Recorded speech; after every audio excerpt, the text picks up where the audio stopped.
Welcome back. The topic for panel 2 is ethics, leadership, in the third age of SOF. Moderating the panel is Dr. Joe Long from JSOU. Providing their perspectives are a distinguished panel of experts, including Mr. Marc Polymeropoulos, a retired senior CIA officer and author of the recent book, Clarity in Crisis, Leadership Lessons from the CIA, Dr. Thomas Simpson from the University of Oxford, and Dr. Tony Phaff from the U.S. Army War College. Dr. Long, the floor is yours. Thanks, Dave, for the kind words of introduction. I really appreciate it. And hello to everyone in our great audience. Like Dave was just saying, I'm Dr. Joseph Long, and I'm the lead of the educational pathway here at JSOU, dedicated to the pursuit of developing the SOF professional ethos through SOF-specific leadership and ethical education. And as we might not have discussed yet, it's one of the foundational concepts we're pursuing at JSOU, and it revolves around recognizing the future of special operations and what we commonly frame as the fourth age of SOF. As we turn the corner into this highly complex and increasingly compounded environment, this emerging fourth age SOF and the fourth age SOF professional ethic is beginning to emerge. So in today's forum, we will welcome special guests from a broad experiential and academic backgrounds to help us look backward to the recent era that SOF has experienced, most notably manifesting and perhaps even culminating the third age of the special operations. Our hope is that we can use this time this morning to explore SOF ethics from the third age as a vehicle and perhaps foundation for us to later look to the future of SOF and SOF ethics. So today, as Dave was saying, we have with us Mr. Marc Polymeropoulos, a recently retired senior leader in the Central Intelligence Agency. His leadership experiences are cleverly and expertly captured in his recent book, Clarity in Crisis. We also have with us Dr. Tony Phaff of the U.S. Army War College, who's a world-recognized ethicist and who writes about what it means to be in a profession. And then we're also privileged to expand our viewpoints this morning away from the often defining lens of American-centric thinking. And we have with us a faculty member from the University of Oxford. So let us also welcome Dr. Tom Simpson, who studies trust in the intersection of technology and security. So first of all, thank you all for being here. What I would like to do at this point is to offer each of our panelists about 10 minutes to provide their viewpoints of SOF ethics in the third age as both scene setter and provocation, so that we might all engage in educational and meaningful conversation afterwards. As we move forward in this discussion, my colleagues behind the scenes will continue to be happy to help me incorporate some questions that emerge from our audience. So please remember that your participation is highly encouraged and also necessary for our learning objectives today. So to begin with, I would like to first offer the floor to Mr. Marc Polymeropoulos. Marc, the floor is yours. Thanks, Dr. Long. And first of all, I have to give you credit for pronouncing my name right. Not an easy task. And I always start a lot of my, we have a couple minutes here, so I can tell just a quick story. I was in the Middle East, quite some time ago, and I was the deputy station chief, and the president's briefers were going down to see George W. Bush, and they wanted my view on a certain situation. So I was pretty excited. I was on the secure phone. They go down. I'm waiting until when they come back from the Oval. They get back. I said, "How'd this session go?" And they said it was great. I said, "Well, what did the president think of what I had to say?" And they said, "Well, we spent the whole time trying to pronounce your last name." So that's how I like to start all these discussions. Didn't take too much time, but thanks for being here today. I'm going to give a little bit, I'm going to give a perspective on leadership, but I talk about it based on my career as a CI operations officer. But I think it's really important to say that it really can kind of transfer this between the CI and the SOF world, because there's been so much intersection. So when I talk about CIA, my leadership principles, I'd like folks to consider that this applies to SOF as well. A little bit about me. I retired after 26 years from the Senior Intelligence Service. I did 7 operational tours, mostly in the Middle East. I have a whole bunch of fancy hardware, down in my basement that I go down with a scotch sometimes and look at and kind of smile. But none of that really matters, because ultimately what I wanted to do when I retired is write a book about leadership, because that's kind of the thing that you can kind of pass on to others. And so I decided to write this book, Clarity in Crisis, based on principles I really learned, from the streets of the third world. Again, I talk about all this, this fancy hardware in the basement. It doesn't matter, because what I talk about is learning from adversity, learning from failure, from failing. And I think that's really important. I'm not sitting here kind of thumping my chest. Again, I never got my MBA. All the training was done, from the streets, from what I learned. Unfortunately, CIA is not great on leadership training. I think the U.S. military is much better. I wish CIA would do more, and perhaps they can. And so again, I had the honor of doing some great things for my country, but I also got my teeth kicked in a lot, and that's how I learned. And that's going to be kind of a theme as I talk a little bit today. I would say that. And let me just one other note. During my career, I worked alongside and with SOF almost continuously, from early days of Afghanistan, when I was with the Special Forces team in Kandahar in early '02, to time going into Baghdad for the intel in '03, and I think it was April '03, with Naval Special Warfare units for the high value target hunt in Iraq. And then later on, I ran one of our bases along the Pak-Afghan border, co-located with the Special Forces element. So my career and everything I learned really had a lot to do with these kind of small joint teams. I would argue that so let's get started. So I would argue that CI officers as well as SOF operators, are a different breed, and this is important. First of all, we didn't always hang out in the cafes of Paris or Berlin. I kind of wish we did, but we didn't. But he ended up being in Damascus or Baghdad, or Kabul or Kandahar. And you end up liking it, and so that ends up turning into, it's a theme that I talk about, kind of a happy place, but that's important. Often we operated alone. A CI operations officer, my job was to spot, assess, develop, recruit, and handle agents, spies for the United States. Well, sometimes we'd operate in small teams. Same thing with the SOF community. So you're operating alone and making decisions sometimes either alone or in small units. Really important when it comes to leadership to think about that. And you learn to operate in what I call the gray. Where ambiguity reigns, and that is again, that becomes your comfort zone. So take that theme, and then you start embracing those conditions. Embracing those less than ideal conditions, and you do it with no fear, and that's okay, and that's good. And so when there's times like that, I found towards the end of my career where I became a much better leader, and I kind of dissected it and came up with these principles. You wanted to be in that position. You wanted to send me. Others want to flee. You want to be there, not because you're brave, not because you're thumping your chest, but you say to yourself, "Hey, I got this," or "My team, we got this." Even in times of lack of situational awareness. And I argue that it's a muscle that you can build. If you follow certain principles, you can build this muscle. You can train. You can practice this to where you get to that point. Again, based on my experiences, where at the beginning of my career, wasn't a great leader. I think by the time I certainly retired, I became much better. To kind of again, so again, it's the process of ambiguity reigns, but you're there, you're calm, you have no fear, and you wildly embrace this, and you always find your happy place. So in terms, before you get into the principles, and I'll talk about a couple of them, I have a little bit of time. I just want to kind of talk about just the fundamentals of great leadership. It's kind of the foundation that I think we have to build upon. And again, this applies for CI, applies for SOF, and certainly applies for our national security practitioners into the future. So what is great leadership? So I would argue, it's the art of willing those around you. Again, it's willing those around you to conduct activities that are righteous in terms of legal, ethical, and moral. Really important. Remember that, legal, ethical, and moral. That they're difficult. So we're not having this discussion if times are easy. If you have great situational awareness, if maybe perhaps a peacetime environment. We're talking about when times are tough. So it's not an everyday chore, and others seem to be out of their comfort zone. So great leadership is the art of doing this when times are difficult.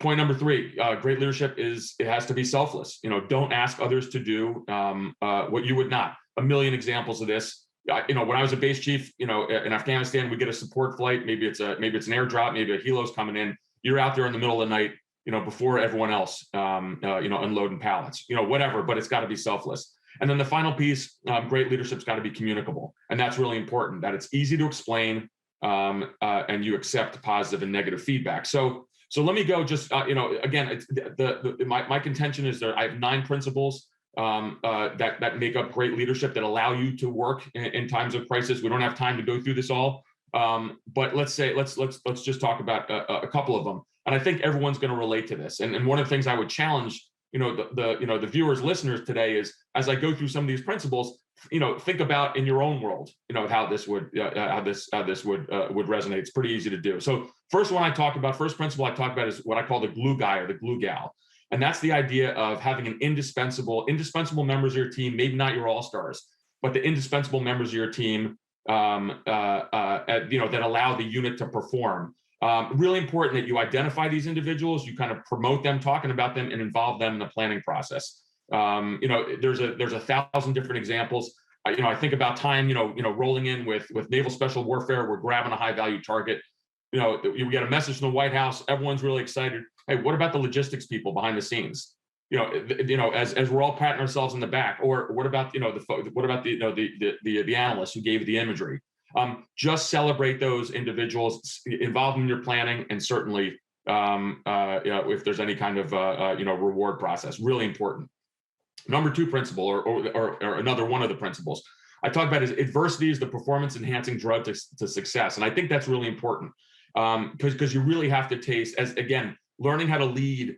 Ultimately, we always have to keep in mind what I'm talking about here. How do you lead in times of crisis? Well, the teams that you lead or yourself, you have to have gone through success. You almost have to have tasted rock bottom first. That's going to be your super fuel, that adversity, and that's how you grow. And then only when you go through that failure will you find eventual success when times are tough. And there's a zillion examples I could go through again, but let's go through a sports example. Michael Jordan was cut from his high school basketball team. I think he did okay, at the end of the day. But in terms of the examples from my old world, there are so many of them. I'll tell a quick one. I remember when I was in Iraq and we recruited an Iraqi agent. He was giving us order of battle information. I pushed him too hard. He ended up getting caught and killed. That weighed on me terribly. Later on in Afghanistan, and by that order of battle information was something that was absolutely, was people back in the Pentagon and back at Langley were dying for this stuff. A lot of pressure on me. I didn't handle myself right.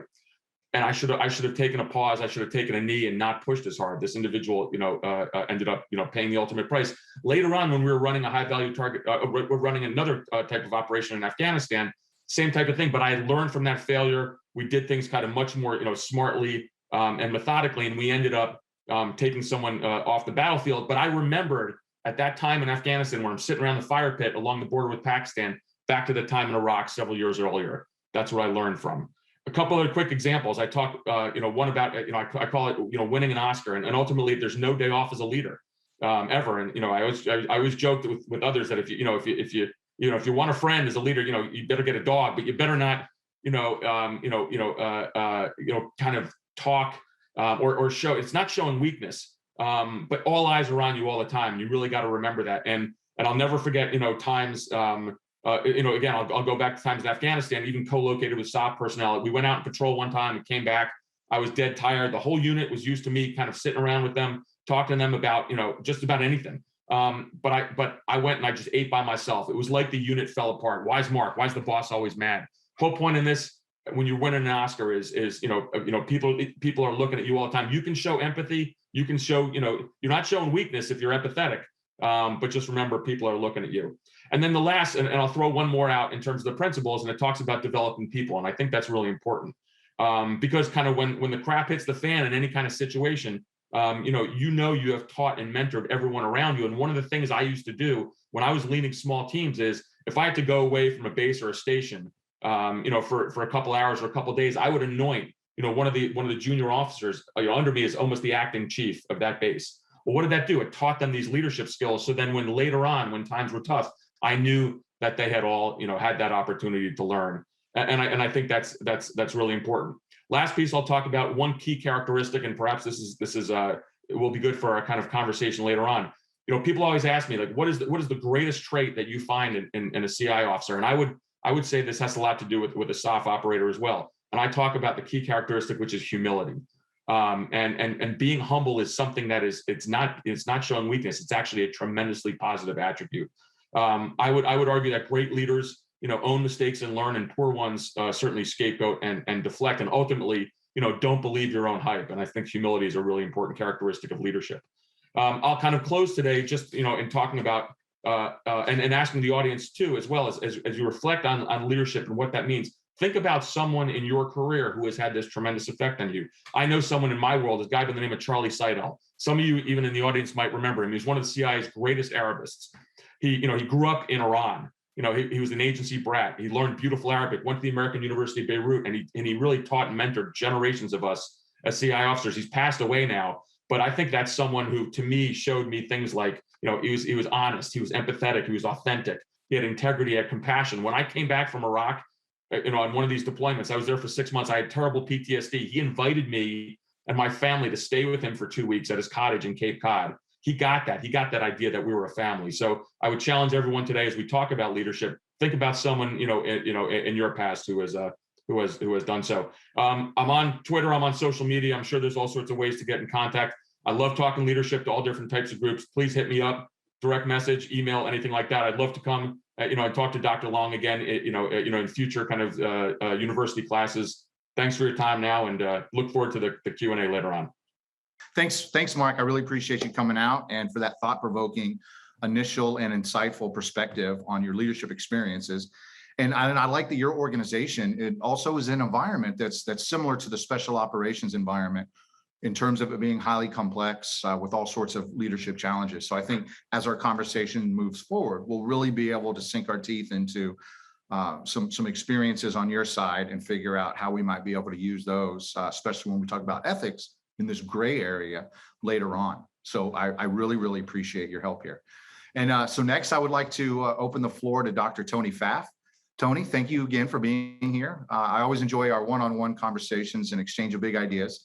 You do a lot to help me as we're trying to figure a lot of things out. And hopefully you're gonna carry that with you again. So thanks for coming, Tony. The floor is yours. Thanks, Joe, and thanks for allowing me the opportunity to present here, and I hope so too.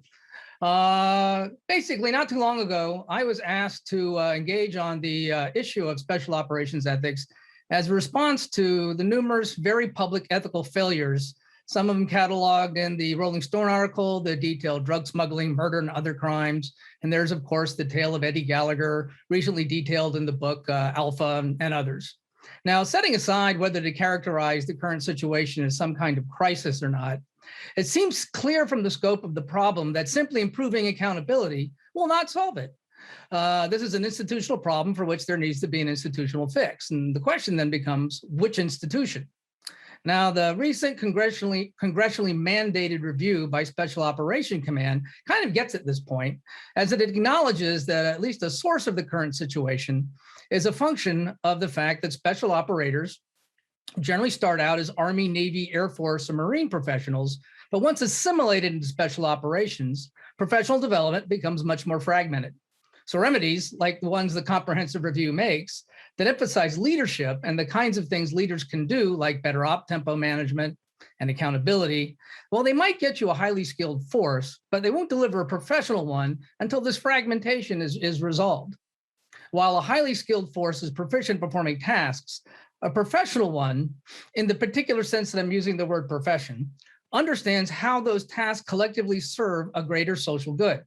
Moreover, they understand that as stewards of a profession, they're further obligated to ensure that the integrity of that good by how they achieve it, but also by how they more generally maintain the trust of the people they serve, their clients, in this case, the American people and the government that represents them. Now, to understand the impact of a professional framework on ethical behavior, consider the following example. Military units in general, but especially elite ones, rely on social cohesion to encourage physical courage by instilling a sense of shame should members fail their comrades in combat. There's nothing wrong with that. However, high social cohesion can sometimes crowd out conditions necessary for moral courage, understood here as overcoming the fear of humiliation, shame, or loss of status when confronting wrongdoing, whether by oneself or others. When overcoming that fear and confronting that wrongdoing negatively affects membership in the organization, members of highly cohesive groups often will perceive the cost of confrontation too high. If group members further perceive that the group serves some kind of moral purpose, they'll paradoxically perhaps be incentivized to look the other way. The point here is that absent a professional framework, things can go wrong because they're also going right. The professional frame demands that the professional consider maintaining the trust of the client, which requires not just getting the job done, but getting the job done in ways that reflect the client's values. Creating and integrating that frame requires establishing a jurisdiction, creating expert knowledge, and certifying members in that knowledge, and developing a code of ethics that governs the application of that knowledge. Now, what follows, I'll briefly discuss what that takes and in doing so, illustrate, I hope, that the current situation is much less crisis and probably more an opportunity. A professional jurisdiction. So first we'll start with establishing a jurisdiction. In the sense in which I'm talking about professions here, jurisdiction is the domain in which the expert knowledge is applied. This domain is physical, such as a hospital, a courtroom, or a battlefield.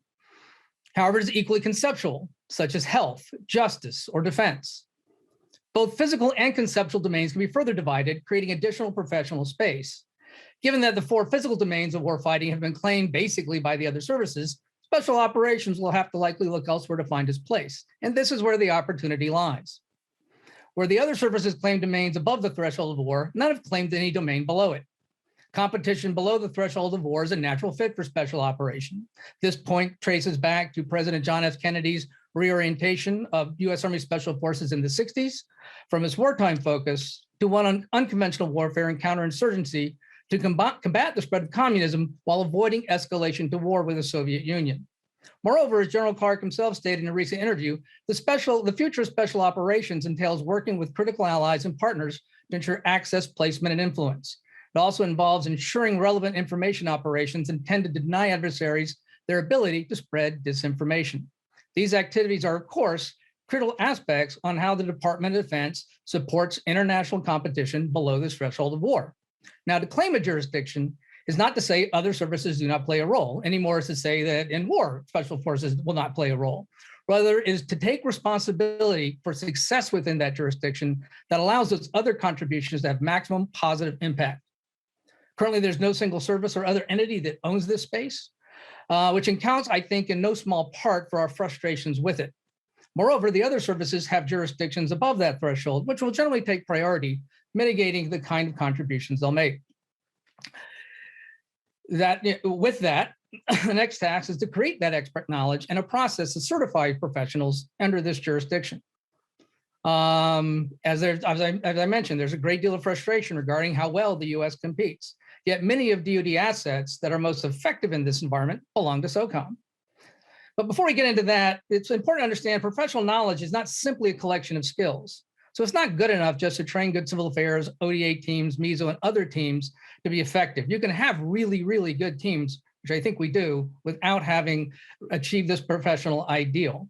As the sociologist Andrew Abbott described it, professional knowledge is abstract in that it legitimizes professional work.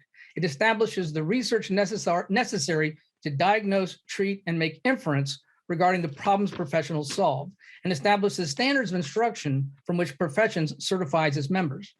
Moreover, it supports innovation because it reveals underlying regularities. Simply relying on a skill will not.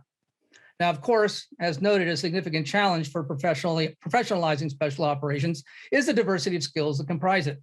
These skills include not only direct action operations, as mentioned, foreign internal defense, security force assistance, information operations, and civil affairs.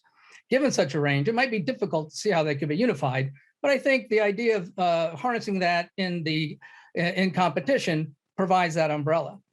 Now, creating this kind of knowledge, as well as a process to certify it, means making significant investments in professional military education that focuses on the specific demands of special operations. It does not, of course, mean that special operations should no longer rely on service components for recruitment, accession, and training. It does mean that, as the comprehensive review recommends, it needs to have greater involvement, if not oversight, of the services programs and do more than just standardize that acquisition of skills, but establish a career-long standard of education that certifies professionals all along their development, capable of stewarding the profession at the tactical, operation, and strategic levels. With that in place, the profession needs a code of ethics. And with these conditions in place, special operations will be in a position to establish it. An ethic that accounts for what the special operator as a highly skilled individual does, who the special operator as a moral agent is, and what special operations as an institution should achieve. Properly constructed, a robust professional ethic describes the duties, outcomes, and character traits associated with good special operators. Moreover, a professional ethic is not passive. It is not good enough to avoid wrong. A professional must proactively seek to do good. Now, developing such an ethic will be complex given the relative paucity of norms below the threshold of war. Further complicating matters is the fact that no truly professional ethic is simply about effective provision of a service. Society gives professionals the authority to engage in activities is not grant non-professionals. Because these activities come with them the possibility of harm, especially in the military context, professionals must further gain and sustain moral authority as well. Doing so means that in addition to the functional imperative of the profession, professionals must also integrate into their ethic social norms and relevant legislation, including international law and treaties to which the United States is a part. Taken together, this is, of course, a heavy lift. It is also true that professionals, even in under profession, professionals still commit ethical violations. But having the kind of institutional backing, in the sense that I've described it here, places us in the best position to prevent and, failing that, hold accountable violators in a way that retains the trust of the client and avoids the kind of oversight congressionally mandated ethics reviews entail.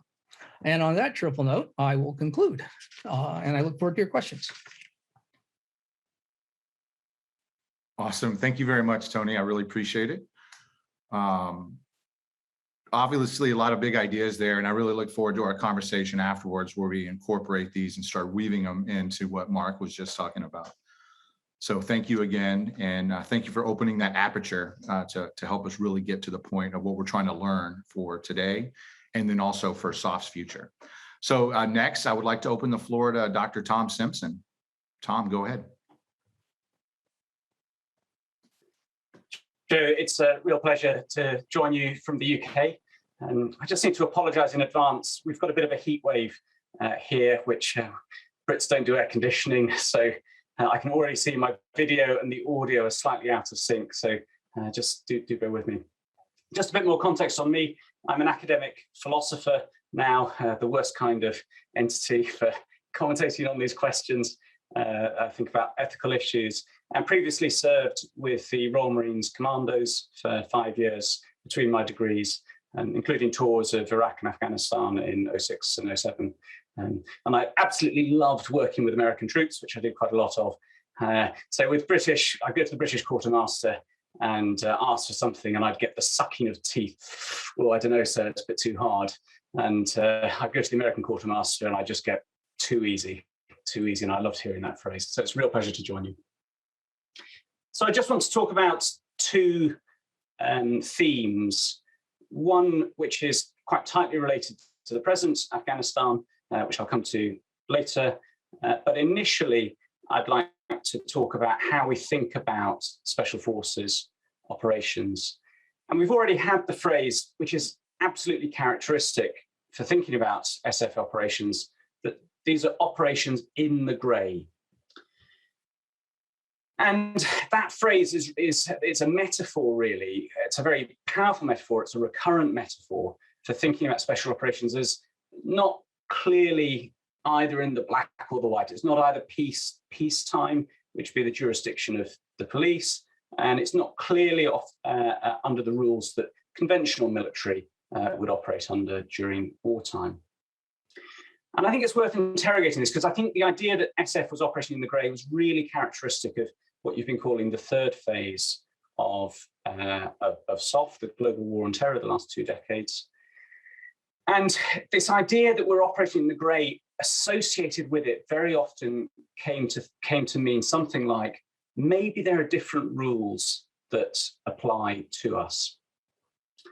And the most emblematic issue for this was the public discussion around torture warrants, which Alan Dershowitz, legal lawyer with the Bush administration at the time, was publicly advocating for, and the allegations of torture and indeed the rendition program at the time. And that was, if you like, the sharpest end of this sense that there's this domain of activity, the use of force supported by intelligence, which is properly subject to different rules, which are different from conventional standards of military accountability. Now, I understand that debate. I understand the motivation to be drawn into it, because the sense of threat and sense of crisis that America and the West more generally was facing at the time was very, very real. There was a real sense of civilizational survival that was at stake at the time. That was when I joined up. What I want to suggest is that that discussion doesn't make any sense now. And I think one of the really hard challenges that the SF community faces is to begin to conceptualize the way it operates, not as in the grey space, but in the same moral and legal framework that already operates across other contexts. Now, why is this? So I'm just going to start with a really pragmatic consideration. I think technology is changing the rules of the game here. And I think there are two dimensions to this. So the first is the power of the open source environment, that we're now living in a context in which there are smartphones everywhere. So there's continual sensors which are picking up data and picking up data on the activities of any institutional actor. And that means that the spaces, the social spaces in which activity could take place, and you could reasonably expect it not to be disseminated from there, just don't exist. So at every single point, we live with who is the audience, the global audience on the internet, who is unwittingly, they don't know it, but they are potentially here and present in this interaction. It's very, very difficult to create social spaces where this doesn't exist. Just incidentally, that's why conspiracy theories have, you should be rejected, because the idea of government pulling together an effective conspiracy on any form of scale is completely absurd. So anyway, so pervasive sensors, the power of the open environment. Second trend that we're seeing arises from the fact that any digital activity endures. So the internet is like an elephant, it never forgets. It's very, very difficult to erase any data. And as a consequence of this, there is increasing levels of institutional accountability that previously we had not seen. So in a different pre-digital era, decisions might be made in conversation with relatively sketchy paperwork supporting it. And at 10 years removed, you can say, I can't remember. And it's completely truthful at that point. You can't say that anymore because the record of the instant messaging conversation, the text message, the emails, whatever it is there. And so much business is done through digitally mediated interaction that you can build up, you can triangulate from numerous data points to see what was going on. And the consequence of this is that we're now seeing across a range of areas, institutional accountability reaching back over a period of many years, now decades in some cases. And the global SF community is feeling the pinch on this. So most recently, obviously, the Australian SAS have had to come public with some very difficult crimes which their members have been committing. Clearly, the Gallagher case in the US has been already referenced. In the UK, we've had Operation Northmoor, which was a 10-year period of investigation, which actually hasn't resulted in any prosecutions, although there remain outstanding allegations of battlefield murders, which remain to be fully settled, as I understand it. And New Zealand has also had Operation Burnham. Operation Burnham, in which there were alleged battlefield murders. Actually, the investigation ruled that all the deaths on the battlefield were, in fact, within the rules of engagement, but did reveal that there was a lack of disclosure within the New Zealand SAS at the time, which actually goes to the point that I was starting off with. So it's a sense within the culture that we're operating outside the normal rules. And I saw that for myself on bits of Iraq and Afghanistan, where you go to an isolated FOB, combat outpost, and there's a kind of wildness in that situation. There is a kind of sense that we aren't accountable to anyone, but that's just not the case, and it's certainly not the case now for any activities that SOF are undertaking. And I think this creates a real challenge. So it's already acknowledged special operations have always operated at reach in small teams. So there's a lack of oversight. You can get small team dynamics, which lead in sometimes beneficial directions, good directions, but there's always a danger they turn pathological. But there's an additional level of exposure that SF have never had to deal with before. And so there's a really accentuated challenge. And the challenge is a kind of developing a kind of ethical competency for the individual and shifting the culture within the organization. And I think Tony's remarks really speak to that, and maybe we want to come back to discuss exactly how that goes about. So this is particularly challenging for SF because in the title is the fact it's special.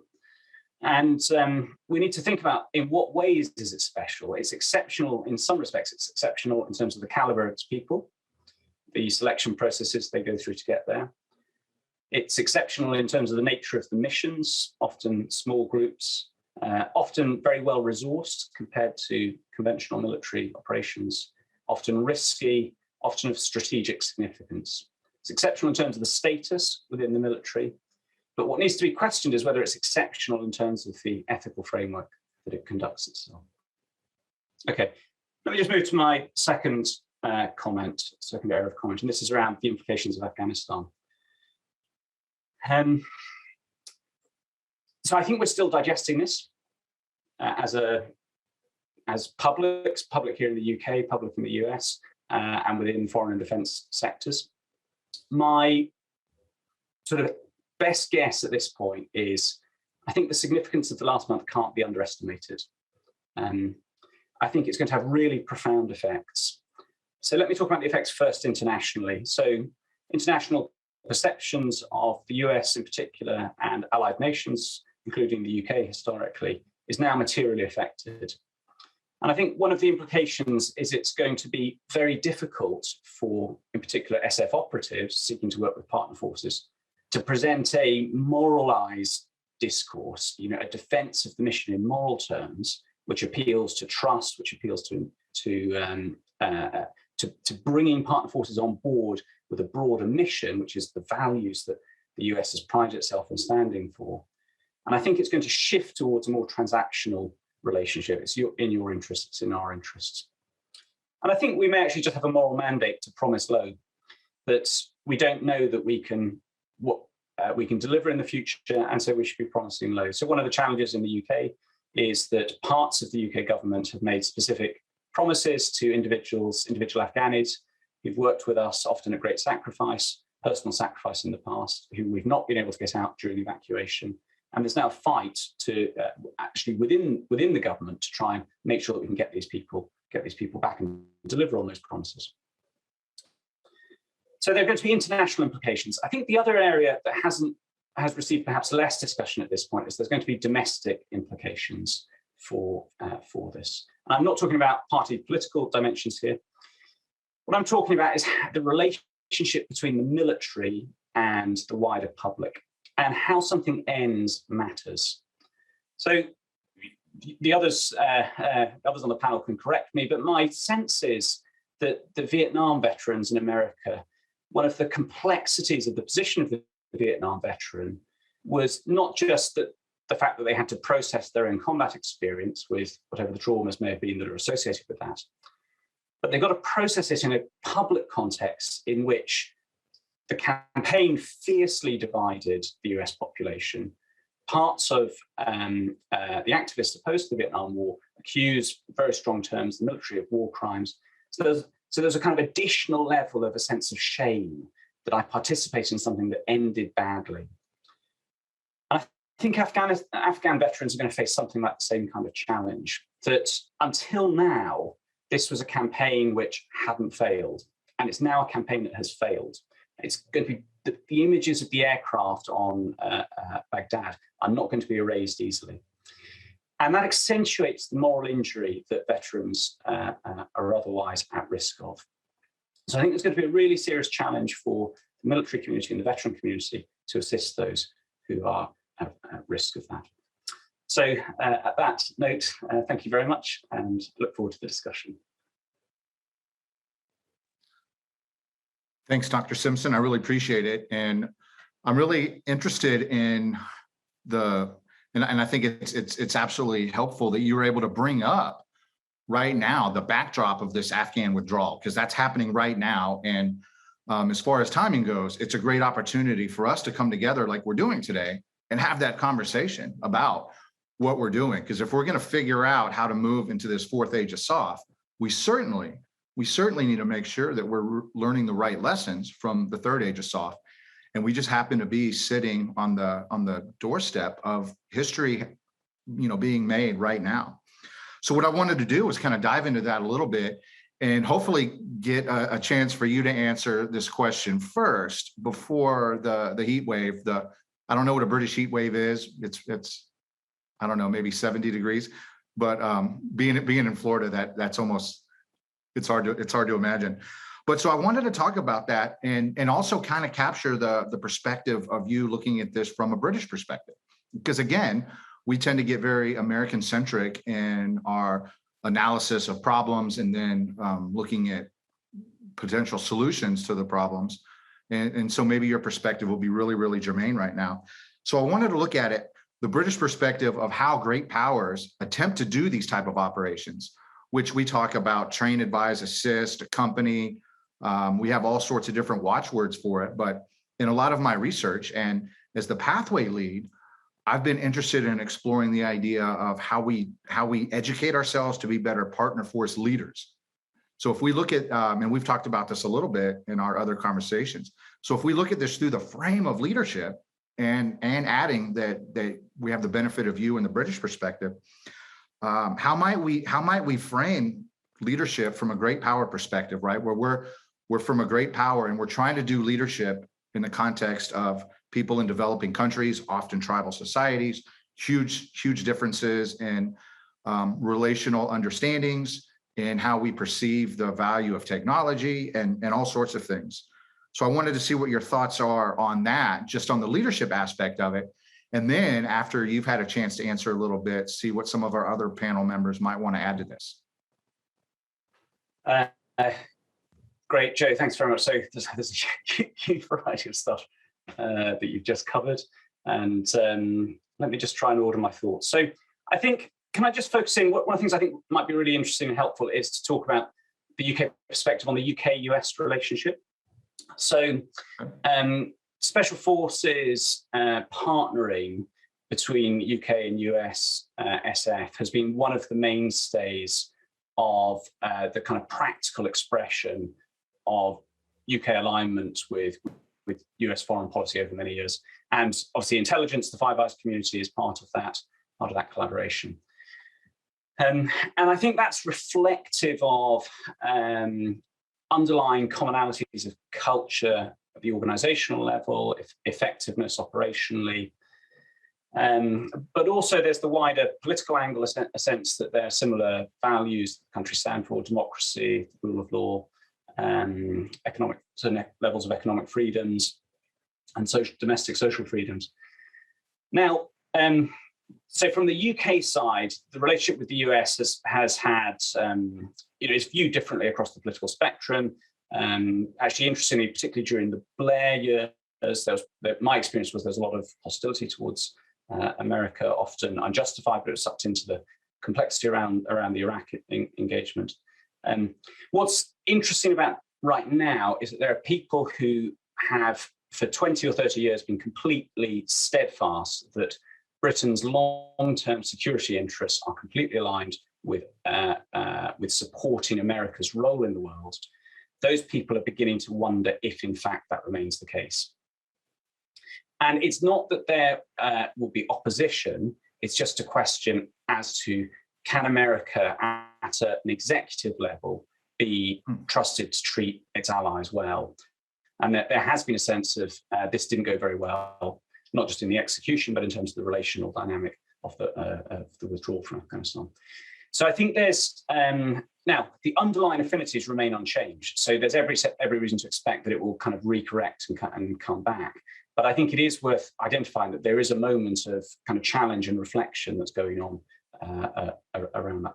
In terms of leadership with partner forces, I've probably got, I think there's probably less that's distinctively, as it were, British to say about that. I think the tasks and the execution of the tasks seem to me to be reasonably kind of, there'll be a commonality in approach.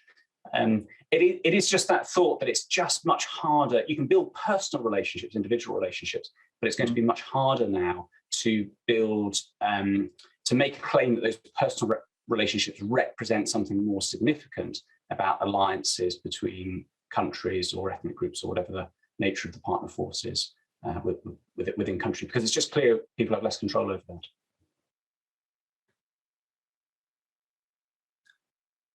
Thanks, Tom. I really appreciate it, and I'm really grateful that we had a chance to talk about that perception, because I want to pass it over to Marc right now. And Marc, I want to see if you can answer the same question about the partner force leadership recognizing that when you first started, you were talking about how CIA doesn't do a lot of leadership development. And so what that made me think, while I had a chance to listen to both of you, is something I think is interesting. So on one hand, there's not a lot of leadership development in your organization. In the military, there's a lot of leadership development. In fact, that's what we're really, really good at. So you have these full careers where one, you're not getting a lot, and one, you're getting the other. But in terms of the partner force leadership, we're both exposed to the same people virtually at the same time. And we can, over time, start to see some differences in there. So how might that help you describe the CIA perspective on what it means to lead the partner forces? Sure. So, I think I have an interesting perspective on this. I think sometimes we're probably better at leading partner forces than we are ourselves. So, but ultimately, I think where this is important, and especially as we define what's happened after Afghanistan, is that CIA, just like SOF, these are forward-facing organizations. I mean, one of the things that I think has disturbed me over the kind of across the political spectrum is that there's this idea to everyone's going to kind of collapse into kind of a more of an isolationist footprint. But make no mistake. So if you're a CIA officer, when I joined the CIA to go overseas. We don't deploy. We are always deployed. And I would argue in a lot of ways it's the same for special operations forces, where that is our job. So whether you call it intelligence collection in denied or in conflict zones or ungoverned spaces, or more traditional soft deployments, we are always with a partner force somewhere. I mean, that's our job, and I argue this all the time. Our job is to deal with foreigners. And so you learn the language, the culture, all that goes into it. Where it is difficult now, of course, is what has happened. So leading is two things. One is leading for a certain objective. So our job at CI, we are a frontline intelligence collection outfit. So I can deal with a bunch of our Afghan allies and say we have to collect intel on XYZ. But there's a bigger picture here in terms of the role of the United States in our withdrawal. So I think we are going to have problems in all of our deployments. You can call them that. Posting, deployment, doesn't matter. Temporary duty assignments, where we are working with indigenous forces and units, because they will take a look and say, hey, you guys kind of cut and ran in Afghanistan, even if that's not true or it's very nuanced. I'll never forget, and I'll just there's a time when I was living with the Kurds in northern Iraq. I was there in late 2002, living with Kurdish units as we're prepping for Iraq, and I gave them one of these kind of silly, hokey speeches that you always do. And as the member of the PUK stopped me and he said, "Look, we've been betrayed by everybody over the years. We're doing this for ourselves. So we have kind of this interest that now align, but don't start talking to me about American democracy and bringing peace to the region." And I kind of laughed, and it's a good lesson for the future. It's a good lesson in leadership. So perhaps because of the experiences in Afghanistan, when we do have these partner force operations, when the CIA or SOF goes and works with units in whether it's Yemen or Somalia or the Philippines or other places, you have to start talking about where your kind of shared interests are, rather than some other kind of notion of helping the nation, nation building or things like that. Because people, again, the world is small. There's social media. Our indigenous units are going to have seen what's happened in Afghanistan and what happened with kind of the withdrawal, the semi-withdrawal from Syria as well. That stuff is damaging. I mean, our job overseas is to convince people to, work together for a common goal. And so, the leadership of these indig units of partner forces is certainly going to be much harder. It can be done. There's no doubt, but it's going to take a little more kind of nuance, I think, to get there. Thanks, Marc. I appreciate it. That really helps me kind of explore a hypothesis that we're working with at JSOU, and I'm trying to explore the effect that maybe leadership development and leadership training has. So from an American military perspective, all of that leadership training is on how to lead Americans, on how to lead a squad and then a platoon, or how to lead a platoon and then a company. And your experience is that you guys seem to have a different identity where you spend your time leading that partner force context. So it's a great opportunity now for us to bring these two perspectives, similar conditions in similar organizations in terms of that complexity, to have that conversation. So I really, really appreciate that. I wanted to kick this over to Tony as well and see what your thoughts are on the partner force leadership aspect, especially when we were talking about the professional concepts and the idea of specialization and jurisdiction. If you have anything to offer, Tony? Well, we'll find out. Let's find out. Well, it certainly raises jurisdictional issues, right? Because you have the SFABs, the Security Force Assistance Brigades, that I don't think fall under SOCOM. They fall under, I think they're organized by FORCECOM and then farmed out to the component commands for deployment. So that's another thing about professions. Jurisdictions often are competed over. You'd see that within the services. And that's not necessarily a bad thing. This is human activity. This is a human enterprise. So there's going to be some fuzziness along the margins.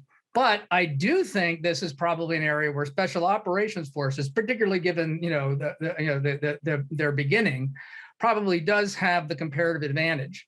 But I think Marc's right that that may be a skill that has been that may be a skill that has kind of left the curriculum. But the ODAs, I know for a fact, are actually doing it very well. In fact, we've been talking about SF ethics crisis. Well, let's talk about a good thing. A good thing where the Iraq CTS, when they during the Battle of Mosul, a report from Amnesty International cited them as the most humane and rights respecting of all the Iraqi security forces, and said that was due to their American trainers. Their American trainers is an ODA team sitting out, in Iraq with them constantly. So I actually think this is where, again, SF has a advantage. It is a jurisdiction they can claim. They've got success in it, and that success has ethical implications, not just for people on the ground in the fight, but for the larger narrative. And we can talk about the importance of that, of how the United States assists its partners overseas. So, yeah, I still think there'd be some competition, but. It's never really either or. It's just figuring out where the both and lies. Great perspective, Tony. Thank you. The next area that I want to dive into is coming from what you were talking about earlier, and even going back to the previous panel when we were talking about the idea or the role of American intelligence, or at least coalition intelligence, in the role of population-centric kind of operations. And someone in the previous panel talked about the role of intelligence and the two shops and struggling with identity and all of that. So I'm wondering now, are we looking at the role of intelligence in these type of operations correctly, or is there an identity crisis in intelligence that we might have a chance to uncover during this conversation? So is intelligence there to help us necessarily explore complexity and understand it better so that we can make better operational decisions? Or are maybe we expecting too much from it and trying to expect that the S2 function or the G2 function is going to help us make things linear when they're not linear? Was that for me? I think you'd be a great person to start off with. And I know it's a lot, but essentially I'm looking at, is intelligence going to help us understand complexity, or are we hoping that intelligence is there to help us turn complexity into linearity? Well, I think, in Washington, there's two kinds of things: policy successes and intelligence failures. So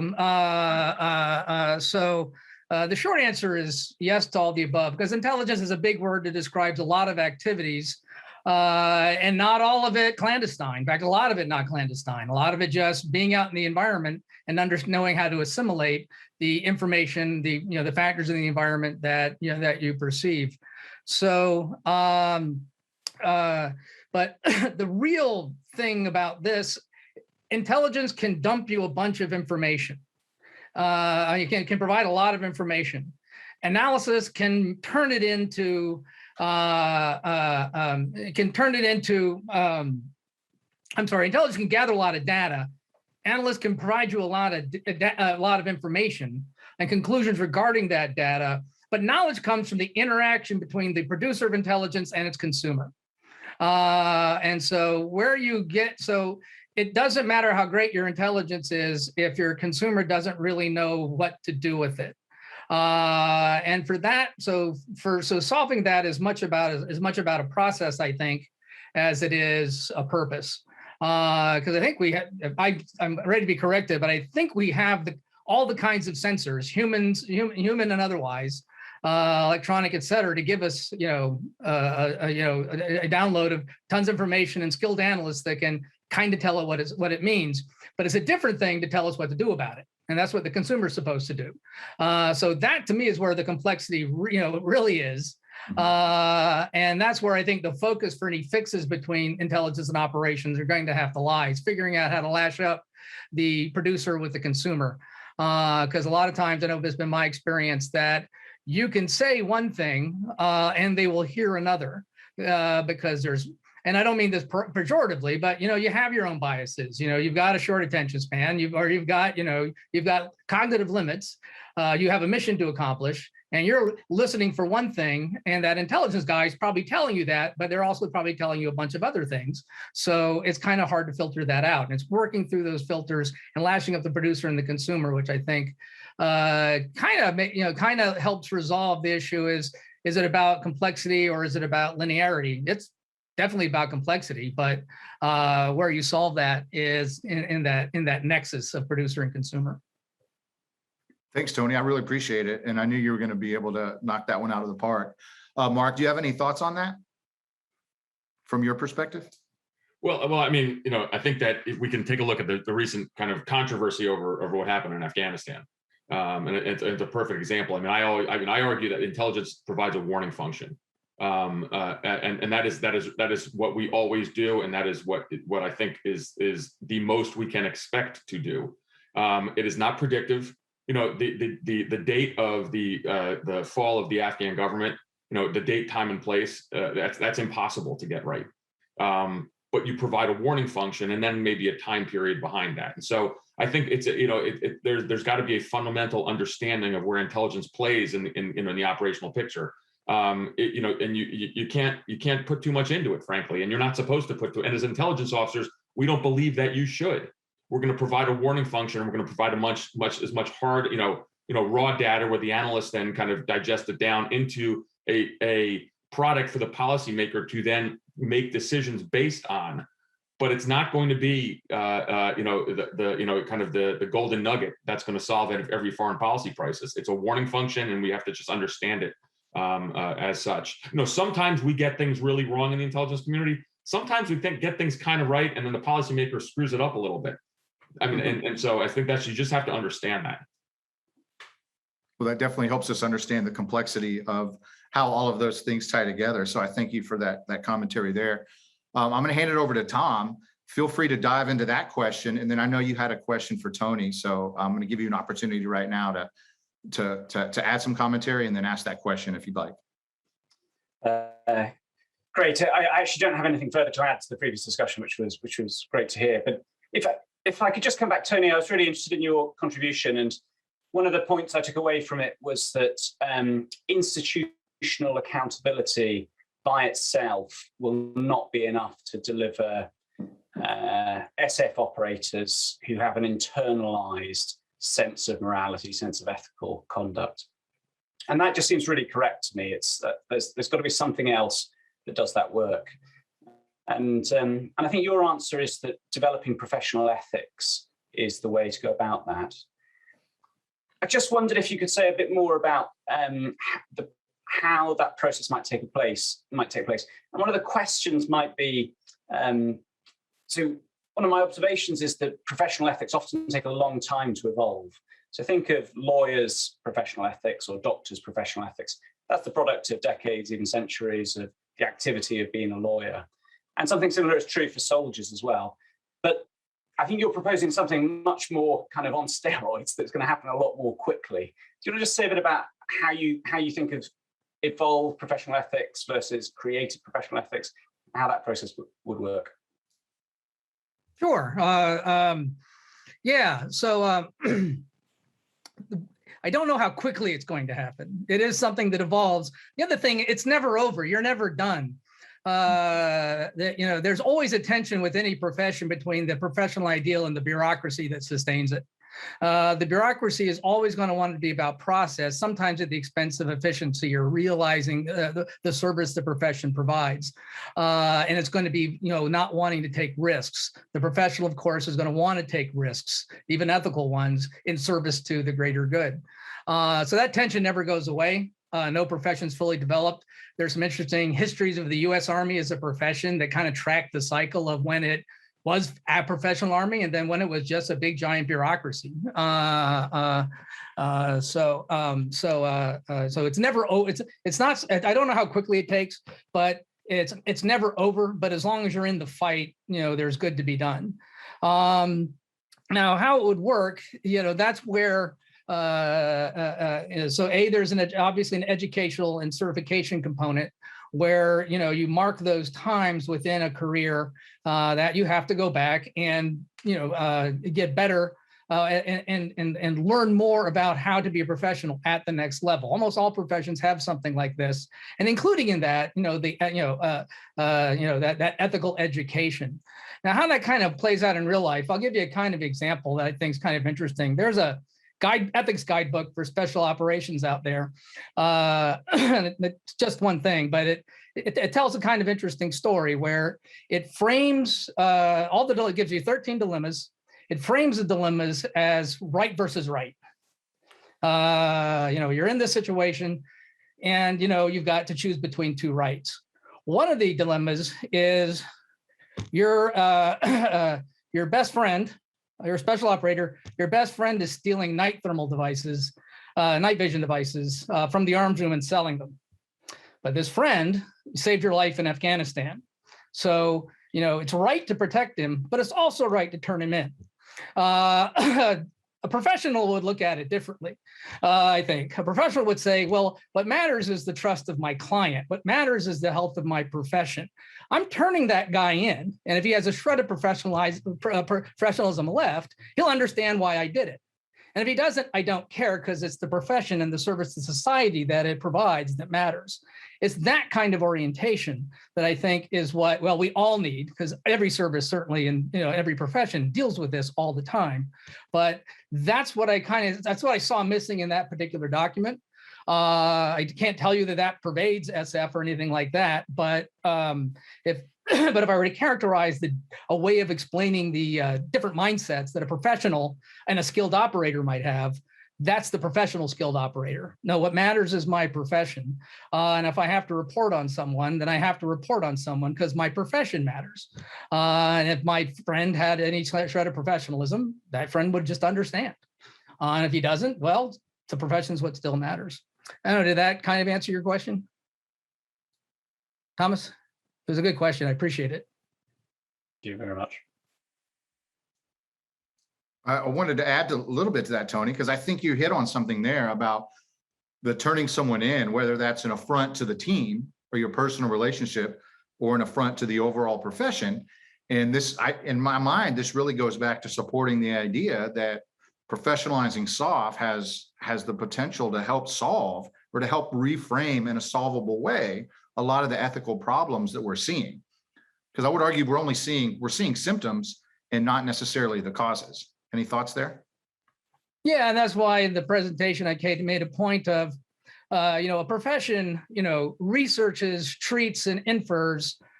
Researches the problems it's supposed to solve, determines a treatment, whatever that is, and infers other actions to, carry out that treatment. And part of that is keep maintaining the profession itself. So it's when you organize like this, more resources open up. And as I said you start to see regularities and irregularities that you might not see if you're focused narrowly on a specific skill set. You start thinking about, there's 4 domains of professional knowledge, at least in current Army the way the Army doctrine goes. Military, technical, moral, ethical, political, cultural, and I'm forgetting the last one, but my brain has room for 3 right now. So there's the human development. That's the fourth one. So you're taking all this into account every step along the way as you are living your life as a certified professional, and putting all that together takes a lot of skill. It also takes a lot of judgment, and that judgment takes a lot of experience. But framing that experience in the professional context builds people that are going to give you those kinds of professional judgment. And that's sort of what I'm arguing for. That takes an institutional backing that I don't think is quite there yet, and that's what I would. That's where I'm kind of suggesting as a future. This represents an opportunity and a possible future direction for the fourth iteration of SOF. Thanks, Tony. Appreciate it. Anyone else want to add before we move on to a different topic? Mark or Thomas? Okay, great. And if I forgot, feel free to jump in and answer as we go.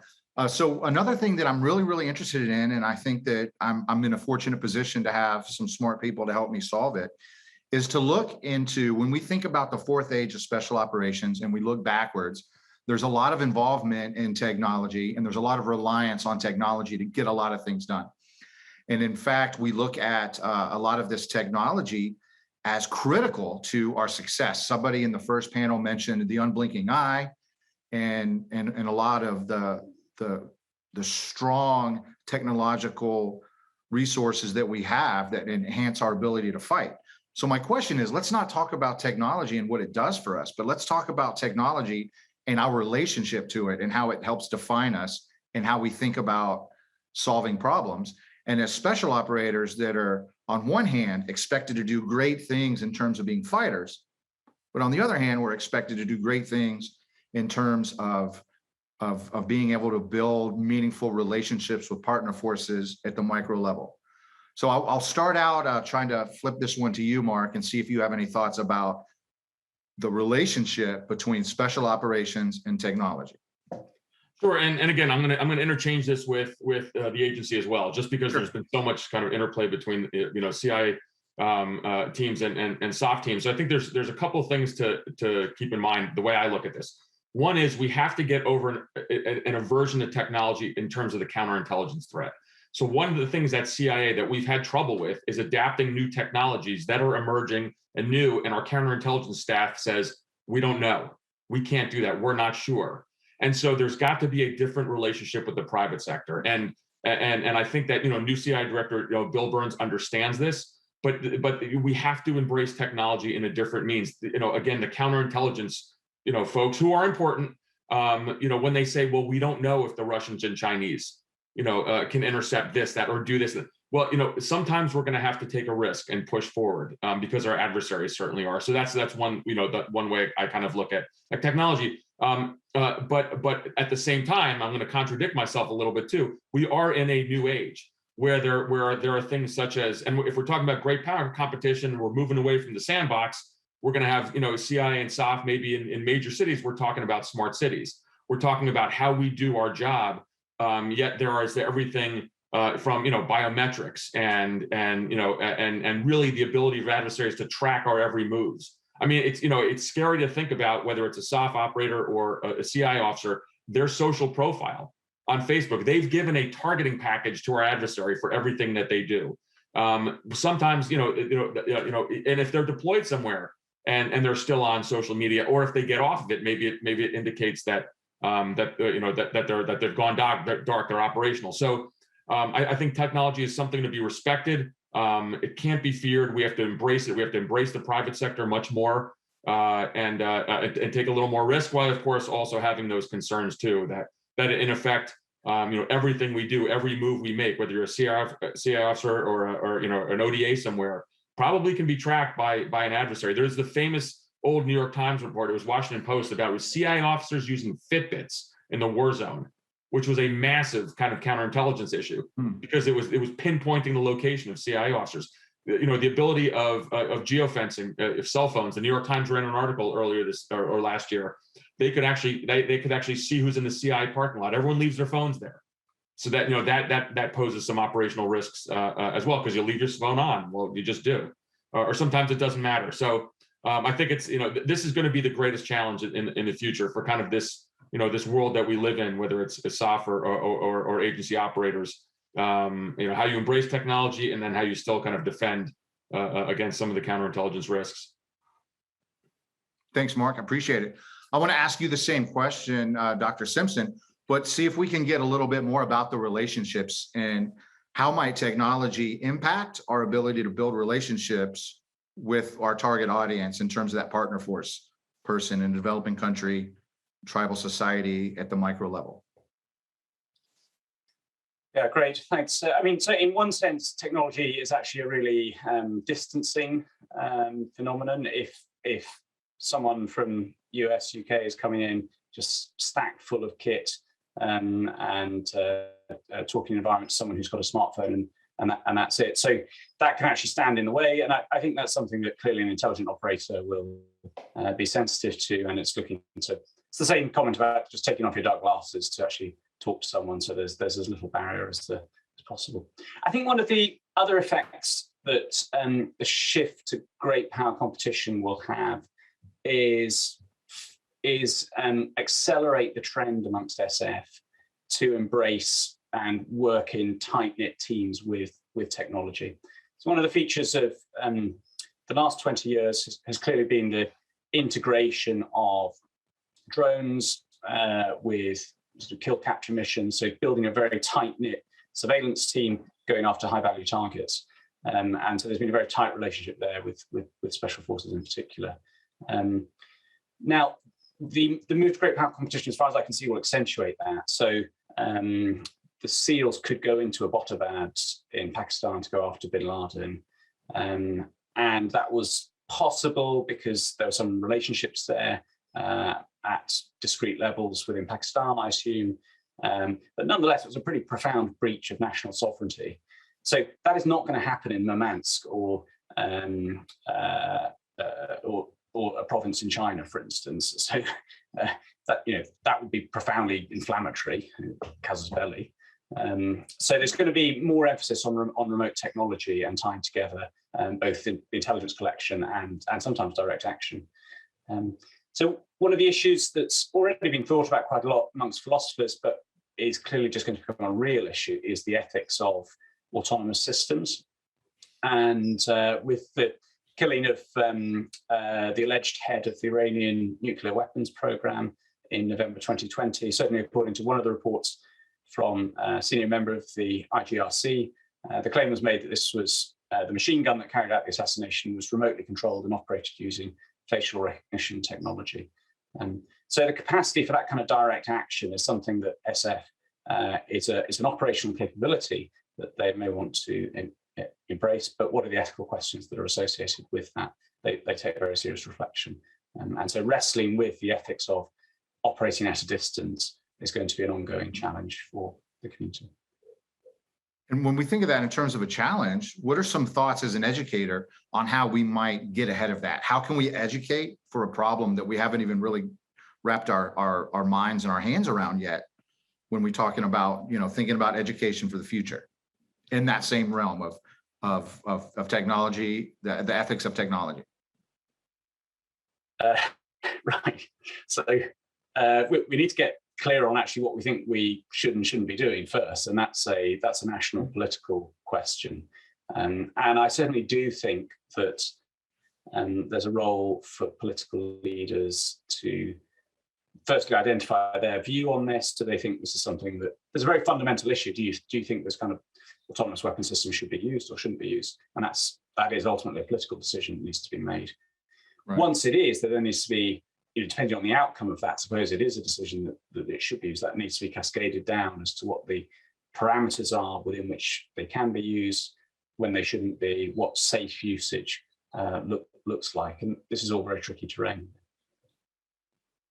Yeah, I find that interesting because it seems like we assume that there's not going to be an ethical problem with a new piece of technology until there is one, and then we look backwards and try to figure out where we went wrong. And it seems like it's very difficult for us to get ahead of that. And that's when I was thinking about relationships. If we think of technology as the role to make our life easier, then maybe it becomes easy. It becomes overly easy for us to abuse it and not really do the analysis to think about bringing in technology and what is the harm that it's also going to cause. So it reminds me of one of my favorite stories from having gone to West Point. There's a statue of a guy named Sedgwick who has spurs. And all we ever learned about this statue is that this guy had spurs and you can spin the spurs, and that was neat. And I brought my son up there to take a tour and showed him that statue. And he's like, after showing him all these other statues of all these leaders that I knew everything about, he was like, who's Sedgwick? And I was like, I don't know. So I looked him up, and he was famous from being a Civil War general whose last words were something to the effect of, what are you laying down for, boys? They couldn't hit an elephant from here. And it reminded me that sometimes experienced leaders in the middle of technological advances might not really understand, because what had happened is the rifled barrel had been invented, and suddenly weaponry shoots a lot farther, more accurately than that senior leader expected. And I think about if that was a problem in the middle of the 1800s, it's still a problem now, because technology can move us faster than we're able to do that. And so maybe there's a lesson in that, not only with understanding how to maneuver with it, but also understanding the pros and cons of the ethics of introducing it in there. So at this point, we have a little bit of time left. I wanted to go into the audience and give the audience a chance to ask some of the questions. They've been asking a lot of great questions as we've gone along, but some of them have already been answered as we've done that. So I haven't done any specific questions yet. So I'm going to ask one directly, and I'll read it, and then it'll be open to whoever wants to help answer it. So one of the questions here, we keep putting SOF and agency operator in the same bucket with regard to ethics, decision-making, and leadership. They are markedly different. What are the key differences in the types of tools that the SOF operator needs to use? And I'm assuming that also implies compared to the agency. So Marc, do you think you can lead us off with that? Well, I guess I'm not quite sure the difference between a SOF operator and an agency officer, just in terms of just kind of basic fundamental ethics, about integrity and rule of law. Now maybe there are times where the agency has different rules of engagement, for example. I mean, when you talk to, and you talk about a little bit here about when it talks about about kinetic activity, the agency's rules of engagement are far stricter than would be for a SOF operator operating under LOAC. I mean, that's just something that CIA knows. But you kind of still work it out on who's taking the kinetic strike. Is the CIA actually under our authorities doing it, or are we passing that information to the U.S. military to do? Mm-hmm. But in terms of the ethics itself, I would hope that the ethics are actually the same. Or perhaps I misunderstood the question. I'm not sure yet. I agree with you. Yeah. And I think the question is saying that we're assuming, because we're talking about both organizations, that we're making an assumption that both of these are the same. What I was saying from the beginning is that we have two organizations that in some ways do a lot of the same stuff, that have different education and training backgrounds, right, and therefore different outcomes. And what can we learn from each other? So, so this goes, what can the agency learn from special operators and how we make decisions and lead partner forces? Likewise, what can we learn from how the agency does that? The first thing that stuck out in my mind from the very beginning was the degree of formal leadership training. Because sometimes I think that all of this formal leadership training we get as a member of the DoD might in some ways hamper our ability to build relationships with somebody that doesn't have any of that, somebody who's not an American. And if we're going to build a strategy on strategic competition, which in my mind is competing with our great power competitors in another audience, in a micro level audience where somebody has a chance of essentially working with us or two other competitors, we want them to work with us. So I think that's really what it is. And so maybe really the question is just to kind of tease out those differences so that we can figure out how to learn the right lessons from the experiences that we had. So it was a great attempt, and I really appreciate it, Marc, Tom, Tony. We're just about out of time. So I wanted to thank you guys for coming out. It's been a really, really great conversation. Believe me, I have a bunch of notes in here. my intent was to learn as much as possible from the chance that I have to have you guys together, and for us to really, really focus on putting these kind of ideas and these lessons back into the coursework that we teach at JSOU, so that we can be comfortable knowing that we're constantly creating new ideas and innovation and putting that into educational processes. So thank you for making us better educators. I appreciate your time coming out. And at this point, I will hand it back over to the forum directors. Hey, thanks, Dr. Long and the panelists. What an excellent panel on two important topics. This brings our session on ethics leadership in the third age of SOF to a close. Thanks again to our panelists for their comments and perspectives. Thank you, ladies and gentlemen, for your participation.